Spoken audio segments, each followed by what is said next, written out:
Балалар, номер 572 есепті шығарайық.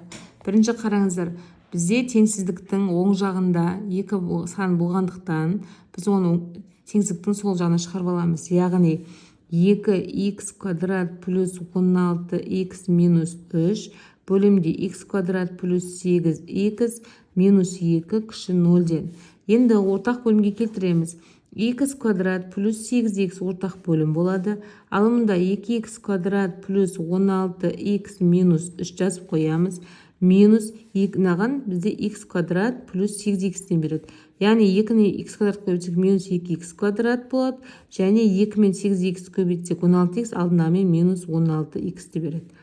Және бұл кіші үлкен 0-ден. Енді қараңыздар, 2х квадрат мен 2х квадрат қысқарады.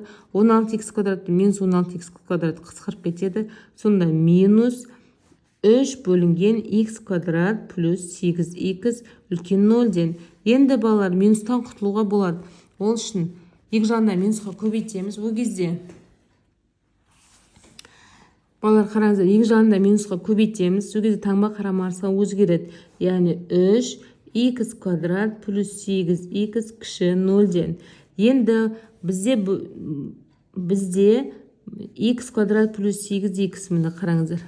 Х квадрат плюс 8х тең емес 0-ге. Себебі санның бөлшектің бөлімі 0-ге тең болмау керек. Бұдан шығады х плюс 8 тең емес 0-ге, х тең емес 0-ге, х тең емес минус 8-ге. Енді қараңыздар, мына бөлшекті мен жаңа айтқанда алымына көбейтіп жазуға болады, өткен теңсіздікте жазуға болады. Яғни 3х одан кейін қайтадан қараңыздар, мына жерде 3 болады. 3х плюс 8 кіші 0-ден. Енді координаттық түзуде саламыз. Бізде минус 8 бірінші жазылады, одан кейін 0.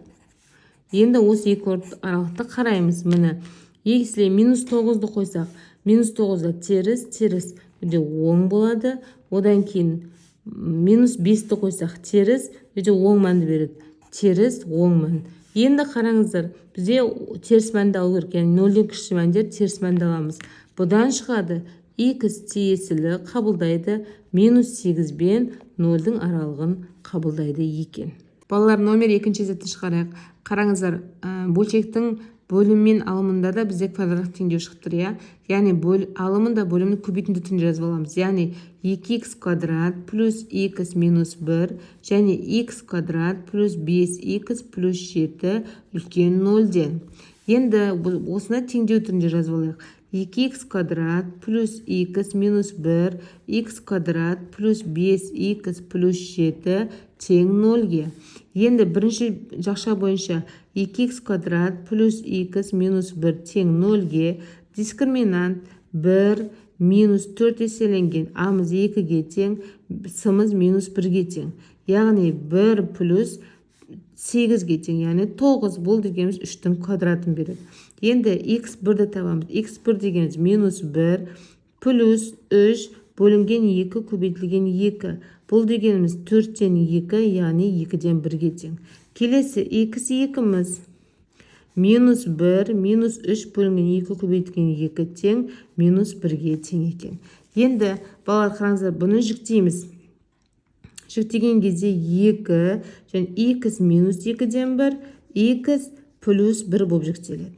Ары қарай, екінші жақша бойынша х квадрат плюс 5х плюс 7 тең 0-ге, дискриминант табамыз. Дискриминант 25 минус 28 тең минус 3-ке. Яғни бұл 0-ден кіші. Яғни екінші теңдеуде х-тің орнына қандай мән қойғанда да бізде шығатын мән оң болады. Бұл теңсіздікті қарамауға болады. Сондықтан бірінші теңсіздік бойынша х минус 2-ден 1, х плюс 1 үлкен 0-ден деп қарастырамыз. Ары қарай, енді қараңыздар, міне, координаттық теңдеуге координаттыға саламыз. Яғни бізде бірінші нүкте минус 1 және 2-ден 1. Минус 1-ға дейін минус 2-ні алайық. Минус 2-ні алсақ теріс оң мән болады. Одан кейін 0-ді алсақ 0-ді 2-ден алсақ теріс, қоссақ оң, екеуінің көбейтіндісі теріс болады, одан кейін оң. Яғни x-тің жауабы бізде оң мәнді алу керек қой, яғни минус шексіздіктен минус 1-ге дейін және 2-ден 1-ден плюс шексіздікке дейін. Түсіндік па балалар? Балалар, үшіншісінде қараңыздар. Бөлшекті көбейтінді түрінде жазып аламыз. X квадрат плюс 4x плюс 4. Одан кейін x квадрат плюс 5x плюс 6 кіші 0-ден. Енді 0-ге теңестіреміз. X квадрат плюс 4x плюс 4.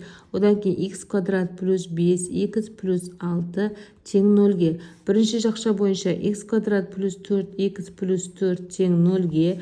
Бұл дегеніміз x плюс 2 тең 0-ге, x плюс 2 квадраты. Бұл дегеніміз x тең минус 2-ге тең. Одан кейін x квадрат плюс 5x плюс 6 тең 0-ге. Дискриминант табамыз. 5-тің квадраты 25 минус 4 көбейтілген 6. Бұл дегеніміз 1-ге тең. x1-ді табамыз. x1 дегеніміз минус 5 минус 1 бөлінген 2 тең минус 3-ге. Одан кейін x2 тең минус 1 плюс 1 бөлінген 2 тең минус 2-ге. Яғни бізде жіктеледі. Көрінема өзі. Яғни бізде жіктеледі. x минус x плюс 2, x плюс 3 кіші 0-ден болып жіктеледі. Енді қараңыздар балалар. x плюс 2, x плюс 3 кіші 0-ден. Яғни осында координат түзуге саламыз. Яғни минус 3 қабылдамайды және минус 2. Осы аралықтағы мәндерді қараймыз. Минус 3-тен үлкен кіші минус 5 аламыз. Теріс оң болады, теріс болады және оң болады. Яғни x қабылдайды бізде. Оң мәндер бізде теріс мәнді қабылдау керек. Минус 3 пен минус 2-нің арасы. Номер 572 есеп шықты.